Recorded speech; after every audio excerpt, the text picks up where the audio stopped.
Baik Bapak Ibu Saudara, saya akan mengambil dari kitab yang lain dalam rangka kitab kita menjadi mempelai Kristus, tetapi saya ingin kita belajar dari kitab Yakobus pasal yang pertama, ayatnya yang ke-19 mulai. Yakobus pasal yang pertama, ayat yang ke-19 mulai. Hai saudara-saudara yang kukasihi, ingatlah hal ini. Setiap orang hendaklah cepat untuk mendengar, tetapi lambat untuk berkata-kata dan juga lambat untuk marah. Sebab amarah manusia tidak mengerjakan kebenaran di hadapan Allah. Sebab itu buanglah segala sesuatu yang kotor dan kejahatan yang begitu banyak itu, dan terimalah dengan lemah lembut firman yang tertanam di dalam hatimu, yang berkuasa menyelamatkan jiwamu.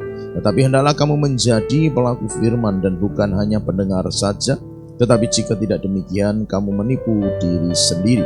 Sebab jika seorang hanya mendengar firman saja dan tidak melakukannya, ia adalah seumpama seorang yang sedang mengamat-amati mukanya yang sebenarnya di depan cermin. Baru saja ia memandang dirinya, ia sudah pergi dan ia segera lupa bagaimana rupanya. Tetapi barang siapa meneliti hukum yang sempurna, yaitu hukum yang memerdekakan orang, dan ia bertekun di dalamnya, jadi bukan hanya mendengar untuk melupakannya, tetapi sungguh-sungguh melakukannya, ia akan berbahagia oleh perbuatannya.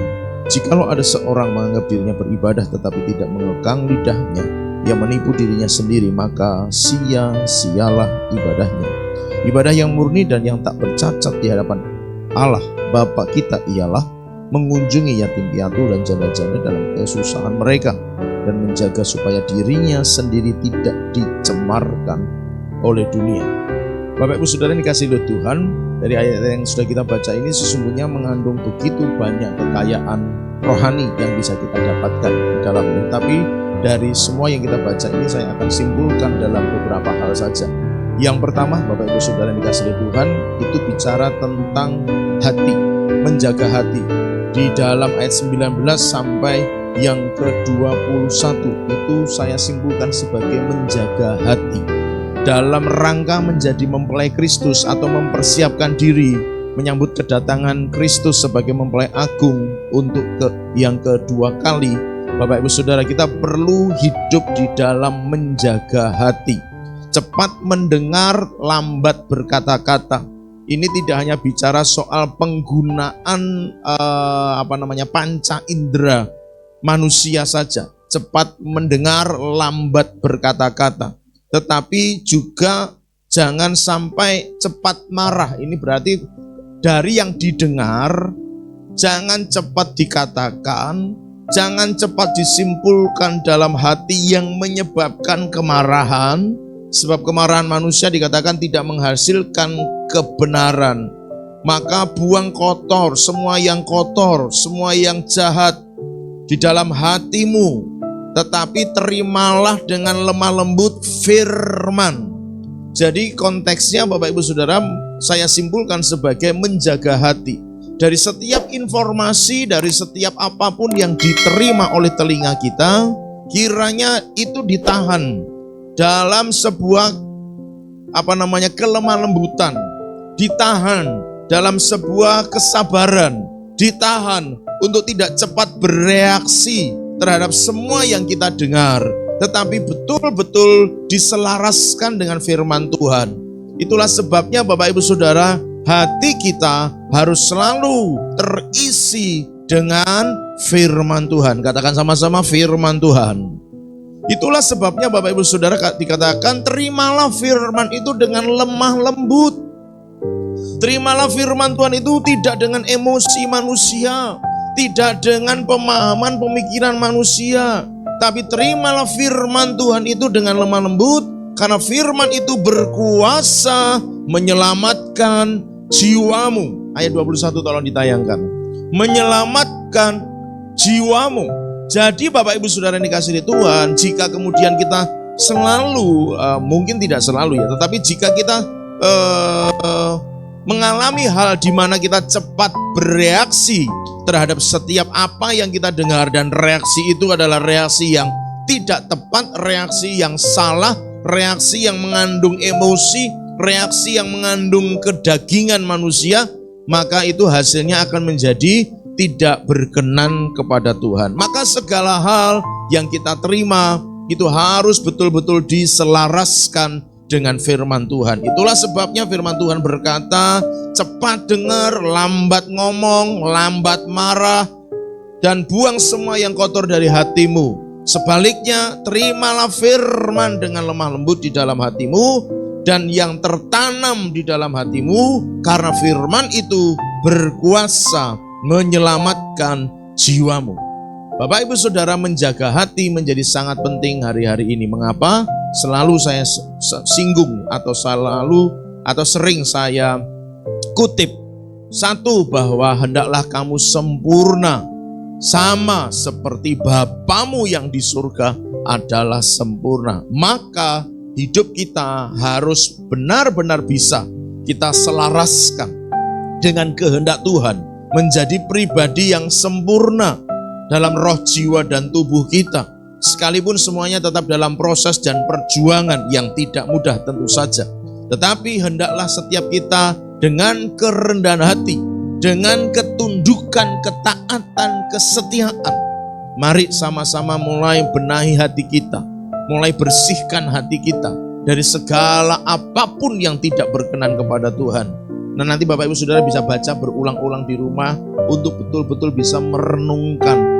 Dan saya percaya ketika Bapak Ibu Saudara mulai baca lagi nanti di rumah, Bapak Ibu Saudara akan diberikan pewahyuan demi pewahyuan, penyingkapan demi penyingkapan yang lebih luas lagi.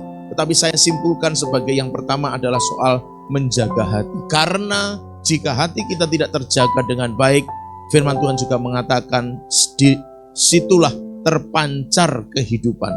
Kalau kita nggak jaga hati kita dengan sesuai firman Tuhan, disitulah terpancar kehidupan. Maka ketika hati kita salah, hidup kita jadi salah. Ketika hati kita benar diterangi oleh firman Tuhan, maka kehidupan kita menjadi benar karena diterangi oleh firman Tuhan. Olehnya Bapak Ibu Saudara, mohon maaf, jangan ikuti emosi manusia. Emosi manusia itu tidak selalu benar. Emosi, saya bilang emosi jangan dianggap marah dulu ya Bapak Ibu Saudara, karena beda hal. Emosi manusia itu bisa ada yang benar. Ketika itu diterangi oleh firman, ketika itu dipimpin oleh Roh Kudus, emosi, tetapi emosi yang benar bisa. Gairah untuk menyembah Tuhan itu emosi namanya sebenarnya, masuk ranah emosi. Tetapi kan benar, ada gairah pengen nyembah Tuhan. Ya kan, emosinya benar gitu ya. Karena ketika emosi diterangi oleh firman Tuhan, dipimpin Roh Kudus, emosinya jadi tepat. Emosi yang benar di hadapan Tuhan. Tapi emosi yang salah adalah ketika emosinya ditunggangi kedagingan, emosinya tidak dipimpin Roh Kudus, emosinya tidak dalam kebenaran firman, maka itu semua jadi salah di hadapan Tuhan. Jaga hati kita baik-baik. Kasih tahu kanan kiri, katakan jaga hati. Serius Bapak Ibu Saudara, karena nanti kata Tuhan juga, kata firman Tuhan, nanti Tuhan itu kan melihat, bukan nanti ya, di sepanjang hidup kita itu kan Tuhan lihat hati, bukan lihat apa yang terjadi di luar kita. Gitu Bapak Ibu Saudara. Di luar nampak halus, tapi kalau hatinya ternyata penuh dendam, amarah, kebencian, sakit hati, ya itu percuma. Tadi ada ayat yang kita baca, itu nanti jadi sia-sia, tapi di bagian akhir saja ya. Nah, jadi Bapak Ibu Saudara yang dikasihi Tuhan, mari betul-betul kita jaga hati. Karena iblis akan sangat-sangat lembut. Dalam pengertian lembut itu halus cara mainnya. Ada istilah orang di luar sana pakai main cantik. Artinya nggak kentara, nggak terasa tiba-tiba orang sudah berada jauh dari kebenaran firman Tuhan. Tubuhnya tetap di gereja. Lagunya tetap lagu rohani, tapi hatinya sudah jauh dari Tuhan. Betapa mengerikan kondisi ini, karena orang merasa bahwa oh ya aku tetap Kristen, laguku lagu-lagu rohani, laguku lagu-lagu gereja, bukan lagu-lagu sekuler. Tapi ternyata kondisi hatinya telah jauh dari Tuhan. Dan itu disaksikan atau dicatat di dalam Alkitab. Orang bisa saja beribadah kepada Tuhan, mempersembahkan korban, tapi hatinya jauh dari Tuhan. Maka dari itu Bapak Ibu Saudara yang kasih Tuhan, mari hari-hari ini kita mulai benahi hati kita. Memang tidak mudah Bapak Ibu Saudara, namanya hati, perasaan. Seringkali itu yang dimainkan oleh setan untuk membuat orang menjadi sangat sensitif, gampang tersinggung, marah, dan simpan kemarahan dengan alasan yang menurutnya benar. Wajar aku marah karena aku disinggung, aku difitnah, aku dibohongin, misalnya begitu. Dan kemudian dia simpan kemarahan itu, dia simpan luka itu dengan menurutnya alasan yang benar. Ya dong, karena aku diperlakukan seperti ini, wajar kalau aku marah, masih sakit hati sampai dengan hari ini. Bapak Ibu Saudara, saya mau tegaskan, tidak pernah ada kewajaran dalam kesalahan atau dosa. Catat baik-baik, catat baik-baik. Tidak pernah ada kata wajar kalau itu dosa atau salah. Maka Bapak Ibu Saudara, gak bisa ditolerir. Apapun yang bentuknya kesalahan, apapun yang bentuknya adalah dosa di hadapan Tuhan. Dengan berbagai macam alasan kebenaran orang membangunnya, dengan berbagai macam alasan bahwa ya aku melakukan itu karena ada dasarnya. Tapi ketika yang dilakukannya adalah sebuah kesalahan, dosa, pelanggaran, itu tetap pelanggaran di hadapan Tuhan. Contoh, misalnya ada orang melakukan sebuah kebaikan, dan kemudian ketika ada orang yang menilainya secara tidak menyeluruh, maksudnya ada orang berbuat baik, terus ada orang yang melihat itu secara keliru cara pandangnya, kemudian mengatakan kepada orang itu bahwa dia salah. Biasanya orang yang ngalami itu bagaimana Bapak Ibu Saudara? Sakit hati kan? Ya toh, sakit hati kan? Padahal yang dikatakan orang ini kepadanya tidak tepat. Itu hanya karena salah menilai. Kemudian menyampaikan sebuah statement, menyampaikan sebuah pernyataan, kamu salah. Nah, orang yang kemudian nerima berita itu menjadi terluka. Karena aku kok disalahkan, padahal aku melakukan benar. Bapak Ibu Saudara, sering kali manusia begitu. Ketika berada dalam posisi benar, katakanlah betul-betul itu benar, tidak ada kesalahan dalam hidupnya, kemudian disalahkan. Dengan dasar itu kemudian dia berkata, wajar dong kalau aku sakit hati. Sekali lagi saya tegaskan, tidak ada kewajaran dalam dosa ataupun pelanggaran. Kenapa saya katakan begitu?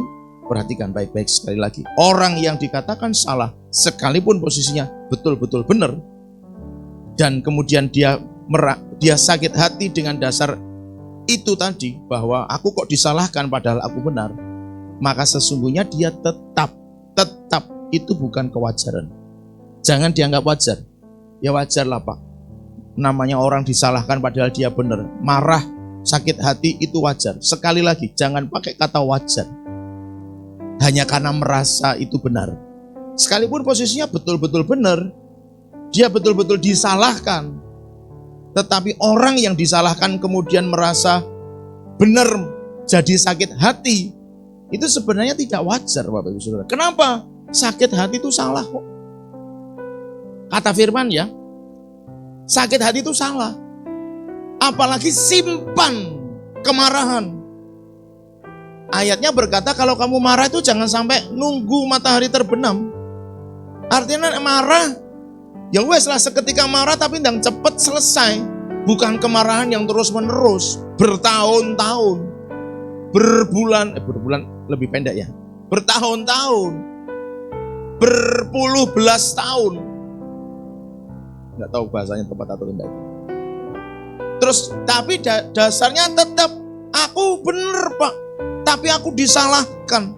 Bapak Ibu Saudara, sekali lagi saya tegaskan, tidak ada kata wajar, dan nggak boleh kita mewajarkan sikap orang yang simpan sakit hati karena dilukai, didustai, dibohongi, dikhianati. Jangan katakan wajar terhadap orang yang mengalami begitu. Kita sebagai orang yang ngerti kebenaran harus sudah sembuh dari itu, katakan amin. Harus sudah sembuh dari itu, katakan amin.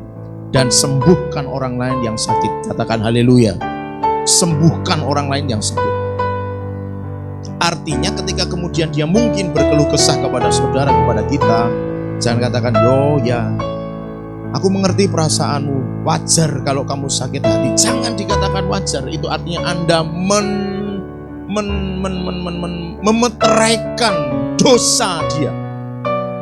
Dengan Anda berkata wajar kalau kamu sakit hati karena kamu diperlakukan begitu, Anda berkata wajar kepadanya yang terluka itu, Anda sedang memeteraikan dosa itu boleh dilakukan.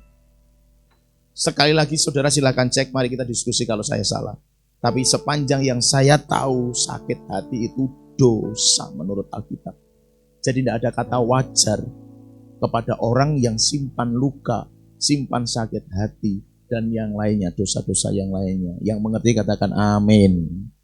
Jadi jangan pernah katakan wajar kepada hal yang adalah dosa, pelanggaran, atau apapun istilahnya. Jadi Bapak Ibu Saudara mulai paham ya, bagaimana murninya kita harus jaga hati kita. Kalau dalam bahasa Ibrani kalau nggak salah, betapa salehnya kita harus hidup. Karena kalau nggak sedemikian saleh kita hidup, bisa-bisa nggak selamat Bapak Ibu Saudara. Kata firman Tuhan begitu. Jadi betul-betul kalau saya boleh pakai istilah yang lain, hati kita itu betul-betul harus putih bersih yang cemerlang. Bukan putih bersih tapi mangkak. Paham ya saudara ya? Putih bersih tapi yang cemerlang. Bukan putih bersih tapi mangkak. Putih bersih tapi mangkak itu apa saudara? Putih tapi masih ada kekuning-kuningannya gitu. Betapa itu kata Ibrani begitu kan? Betapa salehnya kamu harus hidup supaya betul-betul tidak ada sesuatu yang bisa menyebabkan orang menjadi tidak selamat karena tidak saleh hidupnya.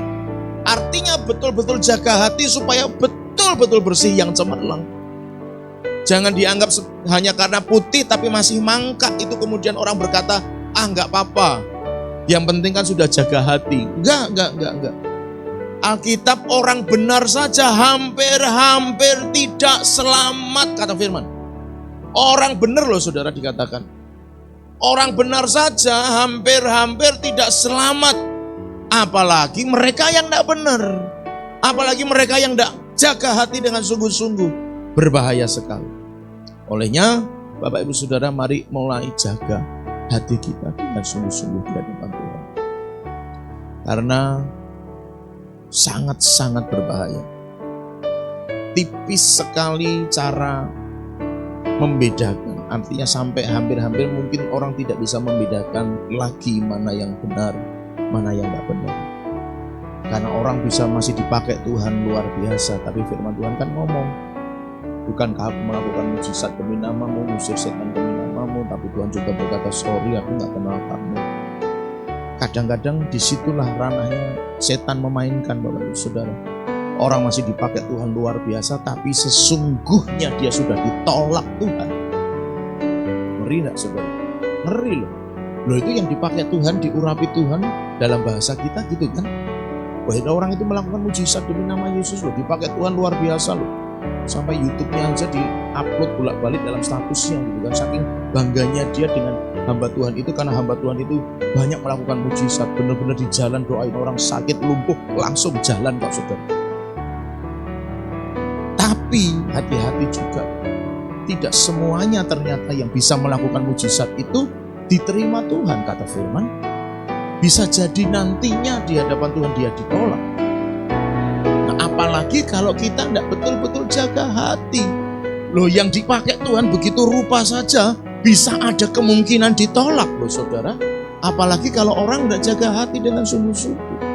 Sekali lagi kasih tahu kanan kiri bilang, jaga hati benar-benar. Jangan main-main lagi Bapak Ibu Saudara dengan kesalahan, dosa, pelanggaran. Serius, beneran. Saya nggak bisa ngomong lebih banyak lagi. Maksud saya nggak bisa kasih contoh yang lebih banyak karena terlalu banyak Bapak Ibu Saudara. Hal yang betul-betul harus kita pahami agar kita bisa jaga hati kita. Tapi intinya adalah mari tetap jaga hati. Tetap jaga hati. Bersihkan semua yang bisa mengotori, menodai, mencemari, apapun istilahnya di situ. Firman itulah yang harus diterima dengan lemah lembut. Jangan diasumsikan, jangan diselidiki dengan pola pikir. Boleh berbeda, tetapi Anda harus ngerti juga Anda ada di mana. Ya kan saudara? Saya selalu memberikan gambaran atau ilustrasi seperti orang sedang naik sebuah kendaraan. Anda sedang ada di mana? Anda bisa berbeda pendapat dengan Pak sopir yang sedang mengendarai. Tapi karena Anda ada satu bis dengan Pak sopir, Anda harus nurut dengan Pak sopirnya. Ya kan? Ya dong. Ibarat kata bergereja berjemaat,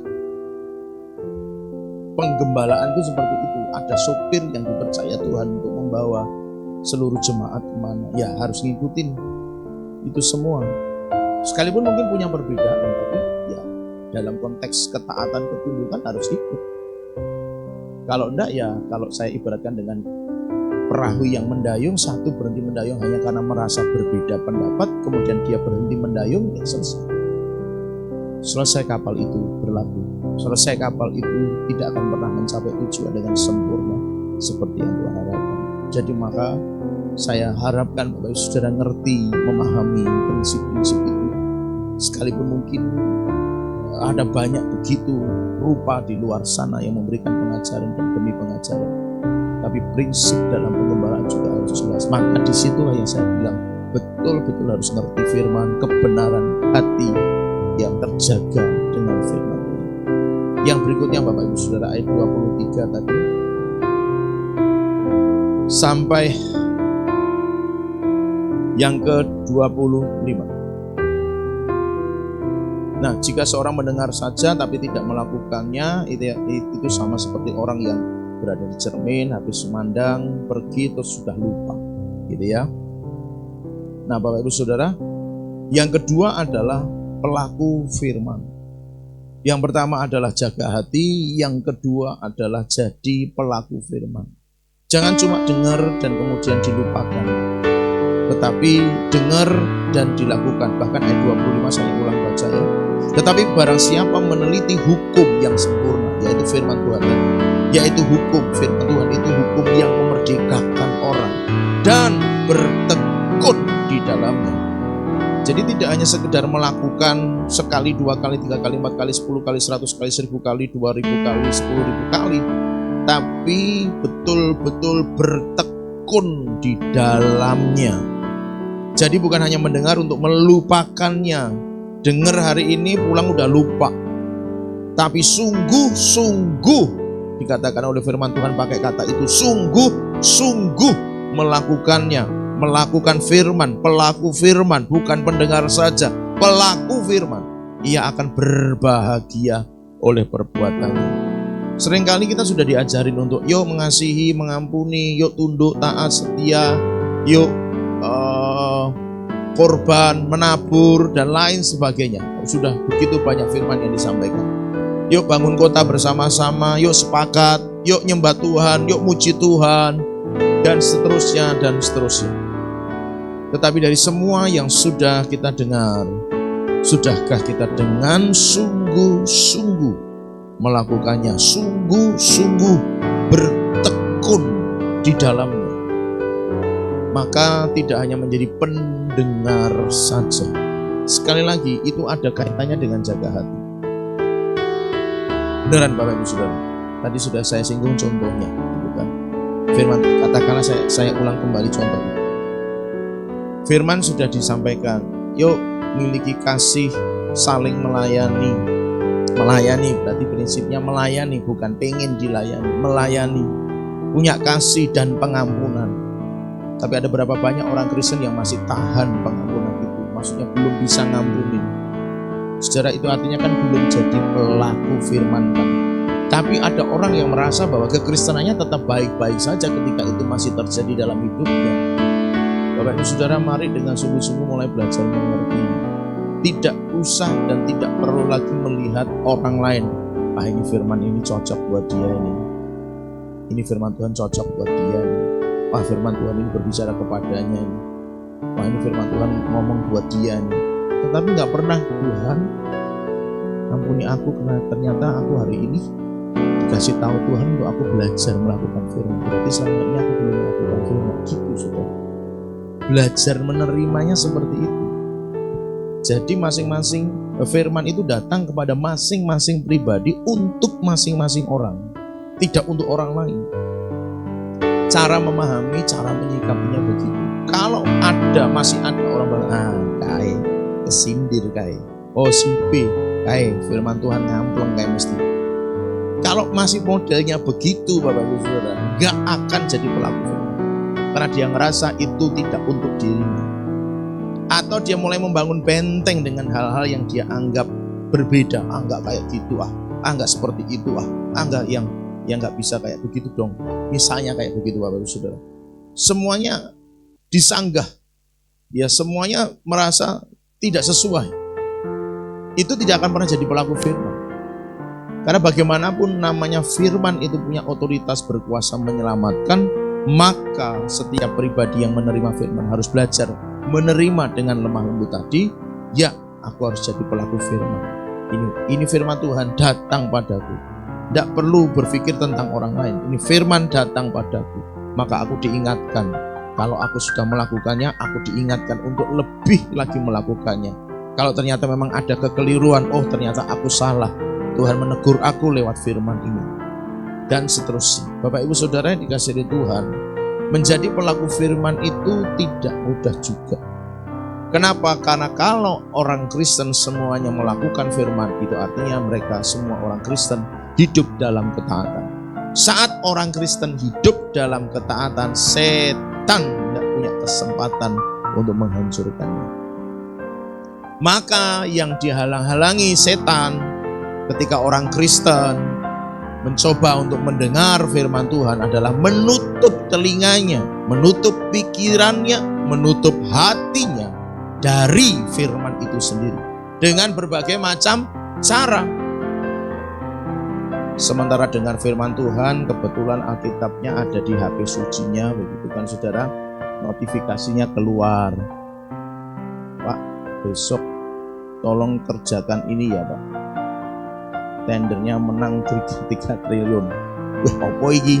Dibuka saudara WA-nya, dilihat, dibaca, sudah toh konsentrasinya terhadap firman Tuhan sudah buyar. Cara setan nutup telinga, nutup pikiran, nutup hati.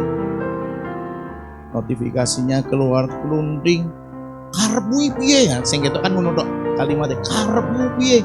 Wes hati ini pikirannya sudah bingung, wah dia diseni sopo iki kan saudara. Wah suasana hatinya udah mulai gundah gulana itu. Padahal mungkin orang salah nyasar, salah ketik, jatuhnya ke kita gitu kan. Notifikasinya udah dibaca di depan, karepmu piye? Wah pikirannya orang reno-reno, ora iso fokus dengan firman Tuhan. Itu cara setan Bapak Ibu Saudara. Cara setan yang lain ada banyak gitu ya, dibuat ngobrol satu dengan yang lainnya, mainan apalah gitu kan saudara, ujung bajunya dimainin gitu ya, sementara dengan firman Tuhan kok orang tuh brodol atau jabut suci gitu kan. Wes ora konsentrasi dengan firman Tuhan.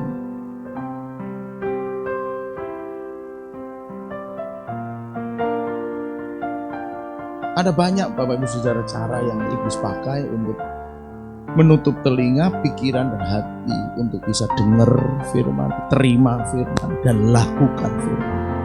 Maka doa saya selalu berkata, Tuhan, kami siap untuk dengar dan lakukan firman.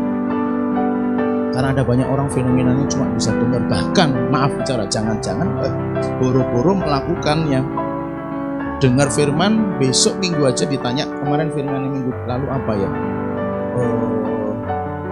Apa ya? Hari itu kemarin belum dampakkan dasi itu mainan-mainan gitu itu apa ya? Udah lupa loh saudara. Nah, terus kalau udah lupa apa yang mau dilakuin? Udah nggak ada. Makanya jangan hanya dengar kata firman Tuhan, tetapi lakukan. Orang dengar saja itu seperti orang yang cuma melihat di cermin, pertama-tama ngamati wajahnya, wah nek kukul ning kene, Wis tau saudara lupa, setelah pergi lupa dia. Itu kalau nggak lakukan firman. Maka yang disarankan oleh firman Tuhan adalah teliti hukum yang sempurna itu. Barang siapa meneliti, artinya apa? Seperti yang Tuhan katakan kepada Yosua. Renungkan firman itu siang dan malam. Renungkan firman itu siang dan malam. Renungkan firman itu siang dan malam. Jangan hanya dengar sekali pulang dan selesai. Maka saya seringkali tidak membaca seluruh ayat, dan saya selalu berkata tolong baca di rumah. Dan saya juga nggak tahu Bapak Ibu Saudara lakukan itu nggak di rumah setelah khotbah begini. Memang tidak harus sekarang juga, maksudnya sekarang juga begitu pulang sampai di rumah taruh tas, ganti baju, duduk di meja makan, mungkin taruh di ruang tamu, buka Alkitabnya lagi baca. Ya yang tidak harus sesegera itu juga nggak masalah. Tapi apakah itu dilakukan? Pada akhirnya ketika saya katakan nggak usah dibaca semua, Bapak Ibu Saudara tolong baca di rumah. Apakah dibaca di rumah? Jadi nggak pelaku firman meneliti hukum yang sempurna itu. Jadi artinya memang harus sering bergaul dengan firman Tuhan. Katakan sama-sama, bergaul dengan firman Tuhan. Itulah caranya kita tekun mendengar dan melakukan firman itu. Itulah hal yang harus kita kerjakan agar kita bisa menjadi pelaku firman itu. Bapak Ibu Saudara bisa bayangkan jika kemudian orang mendengar di hari ibadah, pulang tanpa bertekun lagi, menggali firman Tuhan lagi, baca Alkitabnya lagi, baca ayatnya lagi. Lupa Bapak Ibu Saudara.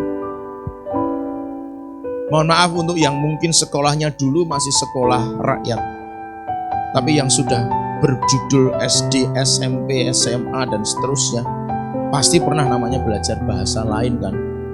Bahasa Jawa, bahasa Inggris, pasti pernah belajar. Tapi karena itu tidak sering dipakai dalam harian kita, katakanlah yang berbahasa Inggris gitu, lupa enggak bahasa Inggrisnya? Lupa Bapak Ibu Saudara. Bisanya cuma yes, no, dan I love you. Ya tapi begitu-begitu ya masih ada yang nyantol kan, yes, no, dan I love you, gitu kan saudara. Tapi maksud saya adalah ketika itu tidak direnungkan siang dan malam, direnungkan siang dan malam, maka bahasa dia, ya lupa, sama dengan firman Tuhan. Selesai khotbah pulang dan selesai semuanya. Maka selalu saya tegaskan Bapak Saudara mesti belajar secara mandiri, belajar firman Tuhan. Agar apa? Nek saya yang salah, Bapak Ibu Saudara bisa koreksi. Yang pada akhirnya kita semua menjadi saling membangun. Tidak ada yang tersesatkan. Bapak Ibu Saudara, ayo sama-sama kita boleh merenungkan firman siang dan malam. Bertekun di dalamnya, di dalam firman. Teliti hukum yang sempurna itu. Tidak hanya dengar dan lupa, tapi lakukan, lakukan, lakukan. Saya percaya Bapak Ibu Saudara sudah yang namanya baca Alkitab tiap hari. Tetapi baca Alkitab itu kan mungkin bisa hanya sekedar rutin kan, baca Alkitab yang rutin. Memang selalu akan ada dapat rema yang didapat. Tapi akan lebih maksimal lagi bila kita kemudian setelah firman Tuhan khotbah didengar, pulang dan kemudian mulai direnung-renungkan. Oh tadi firman Tuhan ngomongnya begini.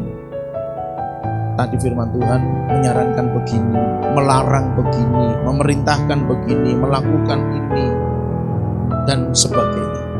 Itu akan jauh lebih diingat dan kemudian dilakukan. 3 ayat 26 dan 27. Jikalau ada seorang menganggap dirinya beribadah tetapi tidak mengekang lidahnya, ia menipu dirinya sendiri. Maka sia-sialah, ini tadi yang saya katakan. Maka sia-sialah ibadahnya. Ibadah yang murni ini sebenarnya menjadi dua hal ya. Mengekang lidah dan ibadah yang murni. Dan yang tidak bercacat kepada Allah ialah mengunjungi yatim piatu dan janda-janda dalam kesusahan mereka dan menjaga supaya dirinya tidak dicemarkan oleh dunia. Nah Bapak Ibu Saudara, saya simpulkan menjadi 3 hal. Menjaga perkataan itu menjadi sebuah ibadah. Dan ibadah yang murni itu tidak hanya sekedar datang berkumpul di gereja tanpa praktek firman, kalau saya boleh pakai istilah itu. Karena mengunjungi yatim piatu, janda-janda adalah bentuk pelayanan yang keluar. Bentuk pelayanan praktek hidup mengasihi, praktek hidup sabar, praktek hidup mengampuni, praktek hidup bermurah hati, dan lain sebagainya. Menabur juga ada di dalamnya. Perhatikan, ngunjungin janda-janda, yatim piatu dalam kesusahan mereka kan. Berarti mereka susah, kita datang, ya berarti kan tidak hanya sekedar, oh puji Tuhan, engkau diberkati Tuhan, mari kita berdoa bersama-sama, haleluya, amin, selesai pulang. Karena maknanya mengunjungi yatim piatu dan janda dalam kesusahan mereka, itu artinya memperhatikan mereka yang kondisinya memang perlu dibantu, ditolong dengan berbagai macam bentuk yang mereka perlukan. Nah tetapi ibadah yang murni memang seperti itu. Tetapi ibadah itu sendiri dikatakan oleh firman Tuhan ini, ibadah itu akan menjadi sia-sia sekalipun ada orang yang mungkin mengunjungi yatim piatu dan janda-janda dalam kesusahan mereka. Tetapi itu ibadah kan ya. Tetapi ketika orang tidak mengekang lidahnya, ibadahnya jadi sia-sia. Kalau saya pakai istilah lain, orang mungkin sudah berkemurahan hati, menabur, mengasihi, berkorban, sabar, perhatian, penuh kasih, melakukan semuanya itu, tapi nggak bisa ngekang lidahnya, ibadahnya jadi sia-sia. Yang tadi dilakukan itu kepada yang berkesusahan itu jadi sia-sia hanya gara-gara lidahnya. Coba masing-masing melet kanan kiri, nggak usah. Jaga lidah Bapak Ibu Saudara. Kasih tahu kanan kiri, katakan jaga lidah. Jaga hati, gitu. Lakukan firman. Yang ketiga, jaga lidahnya. Jadi omongannya harus yang membangun. Ya memang namanya manusia tidak luput dari salah. Yang sempurna itu hanya Tuhan. Tapi ya tetap harus belajar. Kalau kemudian diingatkan, jangan merasa bahwa ya kan yang sempurna hanya Tuhan. Kalau manusia itu tempatnya salah dan dosa. Enggak yang seperti itu. Saya selalu pakai kata ini, ngono ya ngono ning ojo ngono. Artinya ya oke lah, betul manusia itu tempatnya salah dan dosa, yang sempurna juga cuma Tuhan.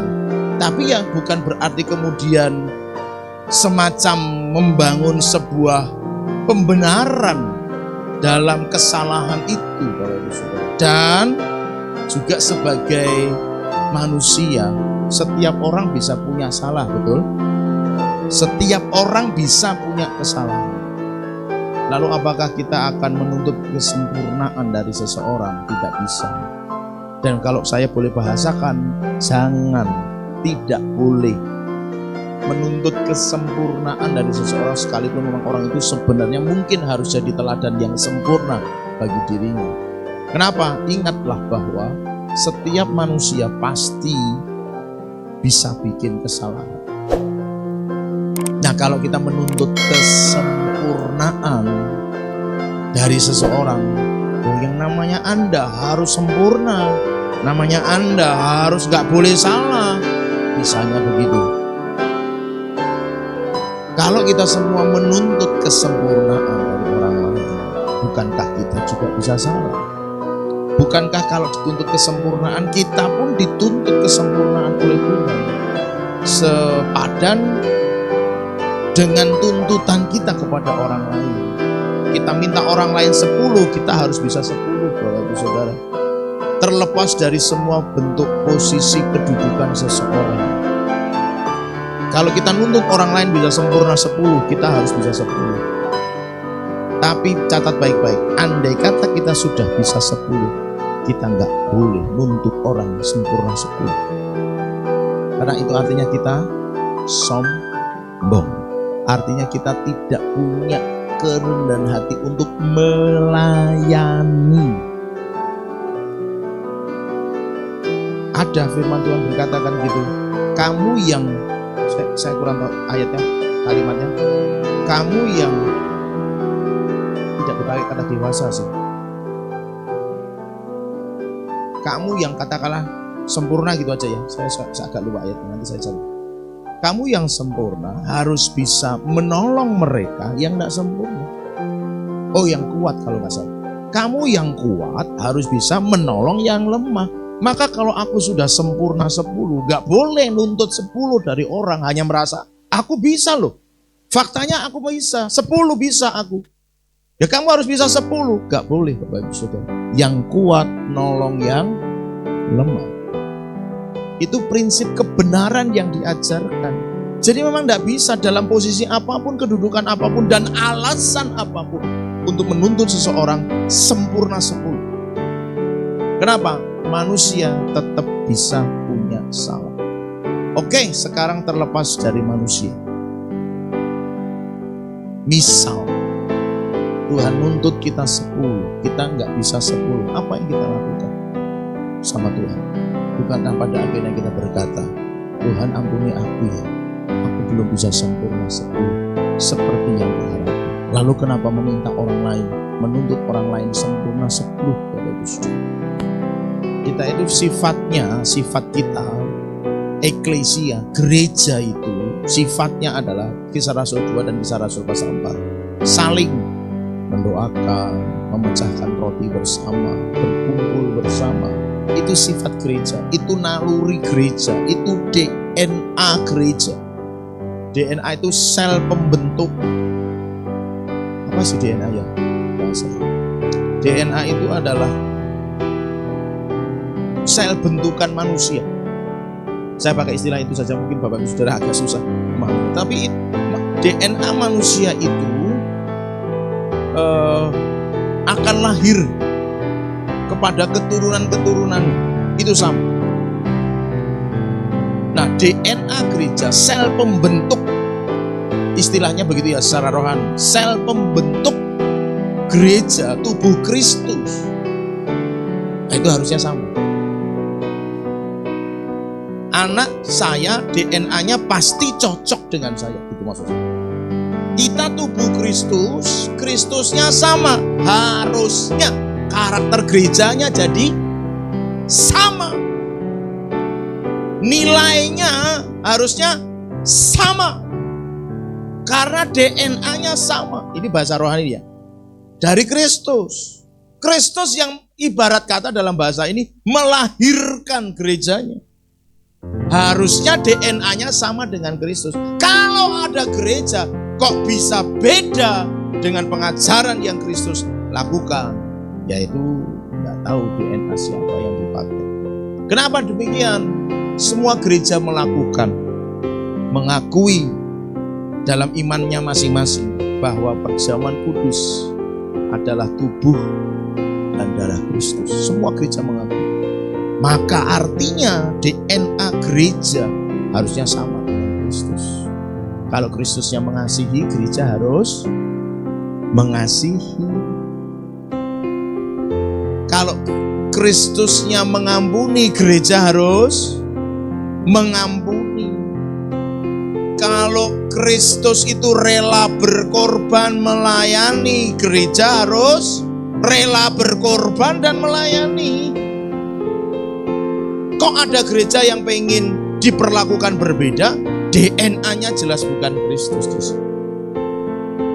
Maka Bapak Ibu Saudara, yuk sama-sama mengerti bahwa inilah yang Tuhan mau. Ingat sekali lagi bahwa lidah itu bisa mematahkan semua yang bisa kita lakukan.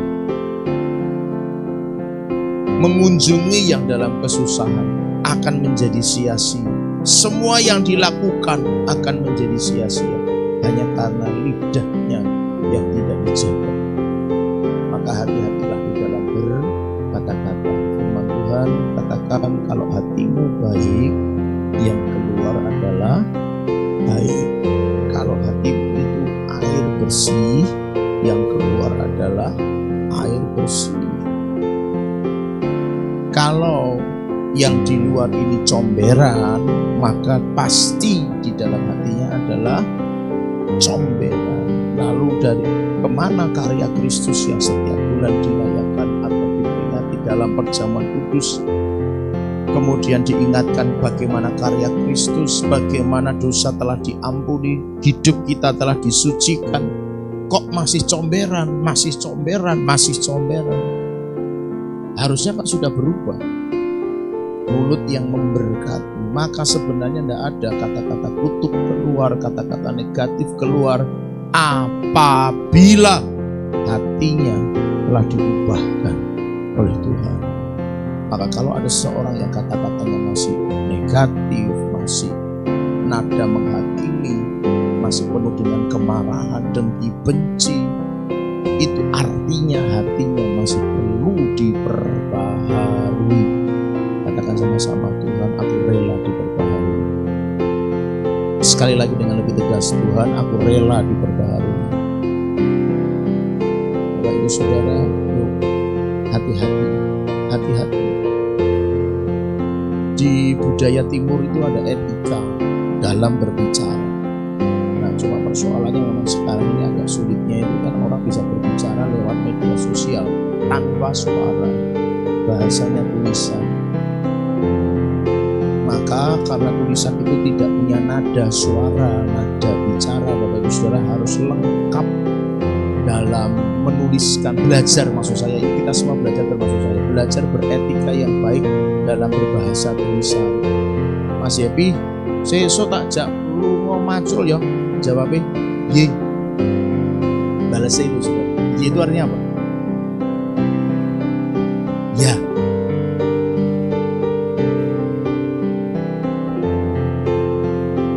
Y itu bisa dibaca gimana kalau orang itu lagi enggak, suasana hatinya lagi enggak siap, Y itu bisa dibaca gimana? Ya. Itu kan jadi lain kan? Tapi kalau hatinya lagi senang, sukacita, hubungannya lagi baik, Y itu bisa dibaca gimana? Ya, dengan senyum. Tapi masalahnya itu kan tanpa suara, tanpa ekspresi, maka maaf bicara. Saya cuma pengen Bapak Ibu Saudara nanti kalau berbahasa dengan gereja lain itu tidak begitu. Cuma Pak Erik balesi WA orang sopan lah gitu loh Saudara. Masalahnya orang itu kan nggak bisa dengar tulisan, tidak bisa lihat ekspresi di tulisan. Maka misalnya pertanyaannya tadi seperti itu, jawablah dengan tulisan yang bisa menimbulkan kesan tidak marah, tidak meremehkan dan lain sebagainya.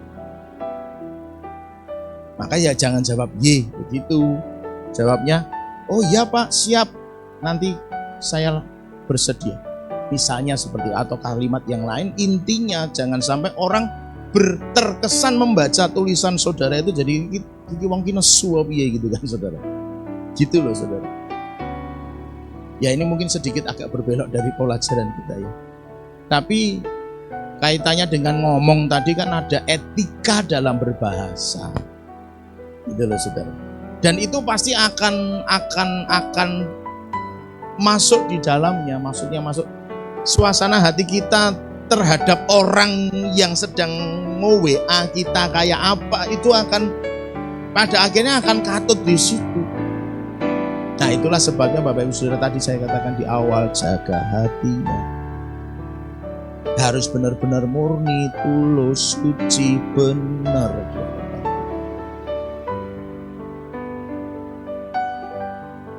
Mas nanti minta tolong begini ya, bisa enggak? Enggak.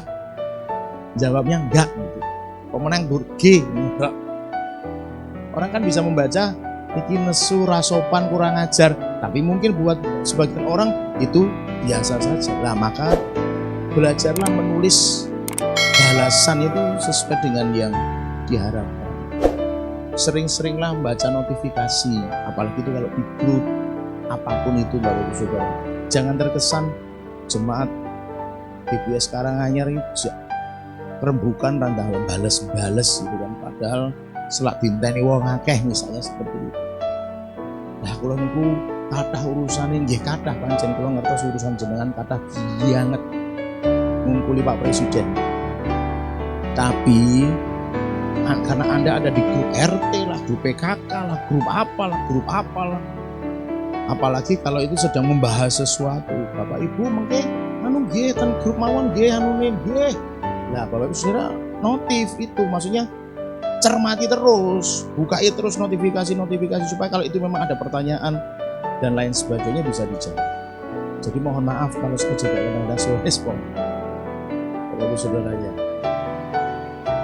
Tapi intinya berbahasa, etika kaitannya dengan berkata-kata tadi. Ada etikanya, ada aturan bahasanya yang baik. Belajarlah kepadaku, kata firman Tuhan, karena aku ini lemah lembut dan rendah hati. Jadi ayo mau belajar. Loh, firman Tuhan bilangnya belajar kepada-Ku. Belajar pada siapa? Yesus. Yesusnya gimana? Lemah lembut dan rendah hati. Ya bahasanya yang lemah lembut, bahasanya yang rendah hati. Bapak Ibu Saudara, jangan sampai hanya karena perkataan kita itu ternyata ibadah kita sia-sia. Udah banyak melakukan hal-hal untuk orang lain, karena ibadah tadi disebutkan yang murni adalah kunjungin mereka yang kesusahan. Udah banyak melakukan itu buat mereka, ternyata dipandang Tuhan sia-sia karena etika bahasa kita. Etika kita di dalam berucap. Kita ngomong kepada siapa? Jaga ucapannya. Kita ngomong dengan siapa? Jaga perkataannya. Saya sekalipun kepada anak-anak saya belajar untuk menghargai dan menghormati mereka. Karena mereka tetap manusia yang juga punya perasaan, sekalipun saya nyuruh mereka, ya mereka juga harus berangkat kan. Tapi saya juga belajar untuk memahami kondisi situasi mereka. Mereka lagi ngapain? Bahasa saya tidak sebagai bahasa yang bos kepada bawahan. Awak, ora iku. Coba memahami, kowe lagi ngopo? Sibuk ora? Iso nulungi aku ora? Mbok njaluk tulung rada maksa sithik gitu kan. Mbok njaluk tulung. Nah, gitu kan rada maksa apa isane. Tapi kan bahasanya bahasa yang enak didengar gitu Saudara. Sekalipun saya bapaknya. Gitu kan. Tapi maksud saya Tuhan aja ngajarinya lemah lembut rendah hati.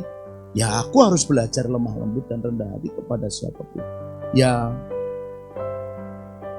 artinya tetap belajar lah. Maksudnya saya belajar, saudara belajar. Kita semua saling belajar. Waktu orang mungkin kok rodok kepiye yo, lapang dada tadi, jaga hati tadi, supaya juga nggak gampang emosi dan nggak cepat marah menanggapi bahasa orang lain juga. Jadi posisikan diri kita, kalau kita yang nerima, kita objek, ya belajar mengerti yang lain. Tapi kalau kita subjek sebagai yang ngomong, juga jaga supaya kita tidak berbahasa yang bisa, apa ya istilahnya ya, berbahasa yang kurang baik lah kepada yang lain. Posisikan selalu dalam dua sisi Bapak Ibu Saudara. Hidup kita ini selalu posisikan kita dalam dua sisi. Sebagai yang menerima atau yang melakukan. Sebagai objek atau sebagai subjek. Supaya apa? Kita ngerti. Harus memperlakukan hidup kita sesuai dengan firman Tuhan itu seperti apa.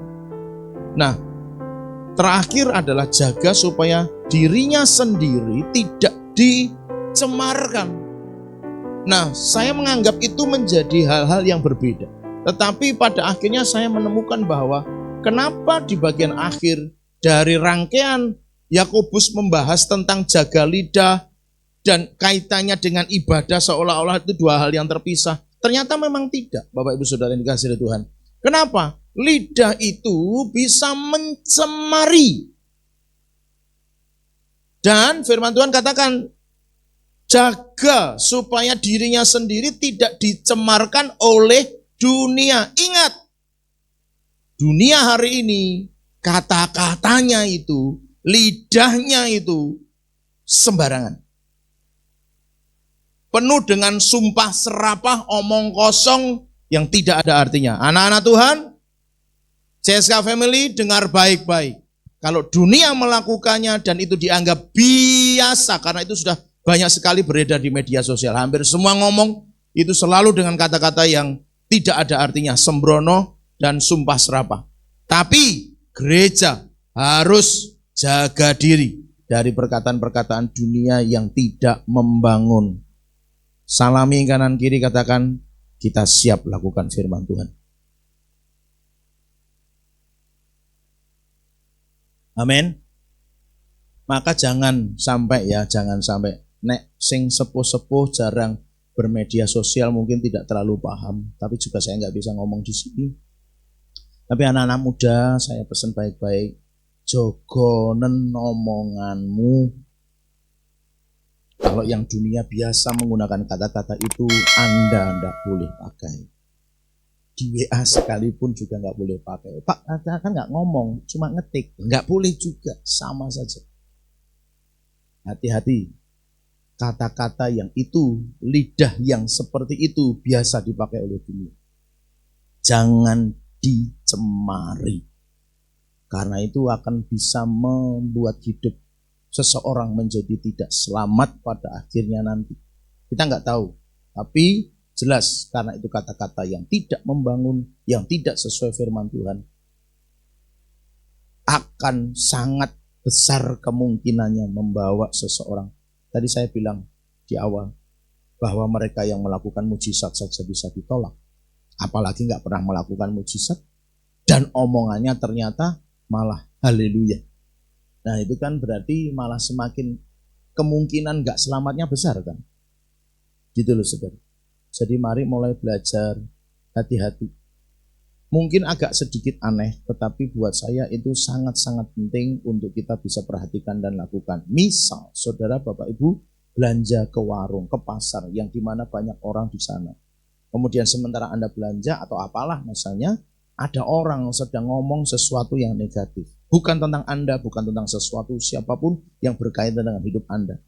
Mereka mungkin sedang ngerasani Pak RT ini sing lagi ngepiye, ngerasani Pak RW ini sing lagi kepiye, ngerasani kepala sekolah anak sing kepiye, ngerasani guru ini anak sing kepiye. Tapi intinya omongan mereka itu negatif dan Anda dengar. Pulang langsung kebaskan dalam nama Yesus semua yang negatif yang sudah aku dengar di sana tadi, tak kebaske dalam nama Yesus, tidak pernah menodai diriku. Jika sekiranya itu telah menodai diriku, darah Yesus kiranya menyucikan dan membersihkan aku. Saudara ngelihat sesuatu kejadian yang negatif, langsung setelah itu saudara bisa punya waktu, langsung kebaskan dalam nama Yesus semua yang negatif yang tadi aku lihat, aku kebaskan dari mataku, aku kebaskan dari ingat-ingatanku. Dalam nama Yesus kiranya ada yang sudah mulai masuk dan mencemari, darah Yesus membasuh, menyucikan, menjernihkan hidup dalam nama Yesus. Apapun yang lain. Mungkin terkesan aneh, tetapi Bapak Ibu Saudara perhatikan baik-baik. Hal-hal negatif yang kita dengar, bahkan itu omongan bukan tentang siapapun diri kita. Bapak Ibu Saudara harus betul-betul jaga telinga, mata, pikiran dan hati kita. Nah, pintu gerbangnya kan mata dan telinga kan kalau dari luar. Lihat, dengar. Maka itu harus dibersihkan terus. Jangan biarkan atau maaf bicara. Atau bahkan jangan sampai justru jadi pelaku. Dengar kan? Kemudian ketemu dengan orang lain. Delalah ceritane kok enek sangkut paute teng. Oh, iki kok padha sing diomongke wong ning kono kae ya. Oh, napa nggih to, Bu? Iya to, Pak. Betul kah? Gitu. Kemarin tuh saya dengar tuh begini loh, kok malah jenengan sing cerita gitu kan. Jangan, kasih tahu kadang gue bilang jangan. Nah itu loh, dunia itu mencemarinya bisa berbagai macam cara kan. Loh kenapa kita bisa ikut jadi, kenapa kok pada akhirnya ada orang cerita hal yang sama dengan yang kita pernah dengar barangkali begitu di tempat yang lain. Itulah cara setan ingin mencemarkan hidup kita. Sadarkan itu atas diri kita masing-masing. Itu bukan kebetulan kalau ketemu orang lain cerita soal yang kita dengar. Bukan tentang diri kita juga bahkan sekalipun. Itu mungkin tentang orang lain. Tapi kenapa itu dipertemukan dengan kita? Itu caranya setan untuk mencemari hidup kita. Dari yang kita dengar di telinga tadi negatif beritanya dipertemukan dengan orang yang cerita soal hal yang sama tadi, itu sesungguhnya setan mau hati kita jadi kotor gara-gara itu. Kalau pada akhirnya ada orang berkesimpulan, oh ternyata benar ya yang diomongin mereka kemarin di sana, karena ini ada orang yang cerita lagi, kan saudara? Saudara, kesimpulan orang itu gimana? Oh ternyata orang itu tidak sebaik yang kukira, ya, gitu kan, kesimpulannya tuh jadi gitu. Saudara tahu enggak, ketika orang berkesimpulan seperti itu artinya apa? Dia sedang memeteraikan kecemaran itu dalam hatinya. Memeteraikan, perhatikan kata-kata saya. Dia sedang memeteraikan kecemaran itu dalam hatinya. Artinya dia menetapkan diri sebagai orang yang cemar gara-gara apa yang dia dengar. Kemudian tidak kebetulan, bagi saya tetap tidak kebetulan ketemu orang yang cerita hal yang sama, dan orang itu berkesimpulan membenarkan yang didengar dan yang diceritakan orang itu sebenarnya sedang memeteraikan kecemaran dalam diri orang. Maka Bapak Ibu Saudara, sudahlah kalau itu urusannya dengan siapapun, biarkan itu jadi tanggung jawabnya mereka dengan Tuhan. Kita nggak perlu ikut ambil kesimpulan terhadap hal-hal itu. Yang siap katakan amin. Sekali lagi, yang siap katakan amin. Jangan ikut berkesimpulan apapun. Wes sekarang urusannya diri kita dengan Tuhan. Bangun diri lebih dekat, lebih murni, lebih sesuai dengan firman Tuhan. Walaupun tetap mungkin masih dalam perjuangan proses yang tidak mudah dan tidak cepat. Tetapi sekarang intinya adalah bangun diri, siapin diri jadi mempelai Kristus. Gitu kan saudara. Siapkan diri, jaga hati, jaga perkataan kita. Semua yang Tuhan mau dalam hidup kita, ayo kita lakukan dan kerjakan.